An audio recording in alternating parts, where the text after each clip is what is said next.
ऐसा मेरे साथ ही क्यों होता है? रात को जो साड़ी सोच के सोई थी और पहनने का इतना मन था और सुबह पहन भी ली थी, लेकिन मेरे को अच्छी नहीं लगी तो मैंने साड़ी चेंज कर दी और अपनी पहन ली ओजी साड़ी।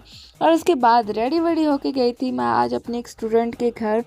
और वो इतना सुंदर आर्ट एंड क्राफ्ट करती है, उसने अपने रूम को इतना सुंदर डेकोरेट कर रखा था। मैं बस यही कहना चाहूँगी, कीप इट अप।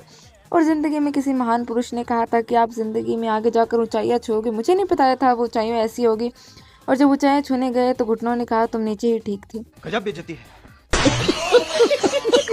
खैर छोड़ो, ये तो होता रहेगा। खाने पर फोकस करते हैं। शाम को धोए मैंने बाल, क्योंकि सुबह तो मेरे को बिल्कुल भी टाइम नहीं मिलता और मैं इतनी लेजी लड़की हूँ कि सुबह मेरे से अपने बाल तक नहीं धुलते हैं। और शाम को मैं मेरी दादी के लिए चीले बना रही थी, क्योंकि उनको मेरे हाथ के चीले बहुत ज़्यादा पसंद है। और मैं तुम्हें एक एडवाइस देना चाहूँगी कि ज़िंदगी में अपने घर में कभी भी कोई अच्छी चीज़ मत बनाना, वरना वो तुमसे बार बार बनवाई जाएगी। तो मिलते हैं दोस्तों कल। तक बाय बाय, टेक केयर।